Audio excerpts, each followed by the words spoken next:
আল্লাহর হাবিব সাল্লাল্লাহু আলাইহি ওয়াসাল্লাম খুতবা থামিয়ে দিলেন, মিম্বার থেকে নেমে আসলেন, দুই নাতিকে দুই হাতে ধরলেন, ধরে আস্তে করে জান্নাতের এই দুই সর্দারকে নিয়ে মিম্বারের উপরে দাঁড়ালেন। এই হাতে এই নাতি, ওই হাতে আরেক নাতি। এরপর দাঁড়িয়ে দাঁড়িয়ে তিনি বাকি খুতবা দিলেন। পড়েন সুবহানাল্লাহ। কত প্রাণবন্ত খুতবা। উনিও খুতবা দিতেন, আমরাও খুতবা দেই। আল্লাহর হাবিব সাল্লাল্লাহু আলাইহি ওয়াসাল্লাম খুতবা দিচ্ছেন, এক সাহাবী এসে বলল, ইয়া রাসূলুল্লাহ, মদিনায় দুর্ভিক্ষ, বৃষ্টি নাই, আপনি বৃষ্টির দোয়া করেন। রাসূল সাল্লাল্লাহু আলাইহি ওয়াসাল্লাম খুতবা থামায় দিলেন, থামায় দিয়ে দোয়া শুরু করলেন। আল্লাহুম্মা আসকিনা গায়সান মুগীসান মারিআন মুরিআন নাফিআন গায়রা দার আজিলান গায়রা আজিল।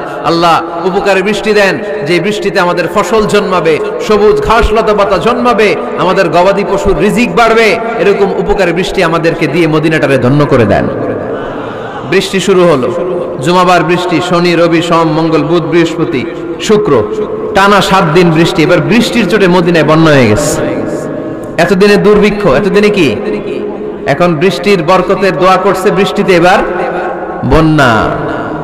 যেই সাহাবী বৃষ্টির জন্য দোয়া করতে বলেছিলেন, পরের জুমাবারের খুতবার সময় এসে ওই সাহাবী বলেন, ইয়া রাসূলুল্লাহ, আবার খুতবার মাঝখানে, ইয়া রাসূলুল্লাহ, আর বৃষ্টির দরকার নেই, আর দরকার নেই, এবার বৃষ্টি বন্ধের দোয়া করেন। আল্লাহর হাবিব সাল্লাল্লাহু আলাইহি ওয়াসাল্লাম খুতবা থামিয়ে আবার বন্ধের দোয়া, আল্লাহুম্মা হাওয়ালাইনা ওয়ালা আলাইনা। হে আল্লাহ, আমাদের চারিদিকে দেন, মদিনাতে আর বৃষ্টির দরকার নেই। চিল্লায় পড়েন সুবহানাল্লাহ। এজন্য খতিব হবে এরকম প্রাণবন্ত খতিব। সমাজে কি চলে, কি ক্রাইসিস, কি সংকট, ইয়াংরা কোন সমস্যায় ভোগে, আমাদের রাজনৈতিক অঙ্গনে কি সমস্যা, আমাদের অর্থনৈতিক অঙ্গনে কি সমস্যা, আমাদের সামাজিক অঙ্গনে কি সমস্যা, আমাদের পরিবারগুলোর ভেতরে কি ঝামেলা, প্রত্যেকটা কথা মসজিদের মিম্বার থেকে আসার দরকার আছে না নাই? আল্লাহর হাবিব সাল্লাল্লাহু আলাইহি ওয়াসাল্লাম এভাবেই সমাজকে ঠিক করে দিতেন। 2 রাকাত মসজিদে ঢুকে আজকে থেকে আমরা পড়ব। মসজিদে ঢুকলেই কয় রাকাত মনে থাকবে না ভুলে যাবেন? তারপরে আল্লাহর হাবিব সাল্লাল্লাহু আলাইহি ওয়াসাল্লাম বলেছেন, খবরদার কবরের উপর মসজিদ বানিও না। কবরস্থান একদিকে, মসজিদ আরেকদিকে। কিন্তু বাংলাদেশে মসজিদের সাথে কবর মিলানো আছে না নাই?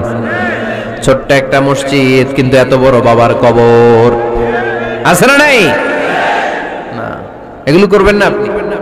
আগে হবে মসজিদ, পরে কবরস্থান। যেমন মসজিদে নববী হয়েছে আগে, তারপরে বিশ্বনবীর কবর এখানে আছে না নাই? মসজিদে নববী প্রতিষ্ঠিত হয়েছে আগে, পরে বাকি কবরস্থান আছে না নাই? কিন্তু কোন আল্লাহর ওলির কবরস্থানের উপরে যদি মসজিদ বানান, তার উপর লানাত দিয়েছে কে? লাআনা রাসূলুল্লাহ আলাল ইয়াহুদ ওয়ান নাসারা ইত্তাখাযু কুবুর আমবিয়াইহিম মাসাজিদা। আল্লাহ আল্লাহর রাসূলের লানত ইহুদি নাসারাদের উপর, কারণ ইহুদি আর নাসারাদের একটা খাসলাত, একটা বৈশিষ্ট্য ছিল, তারা তাদের নবীদের কবরের উপর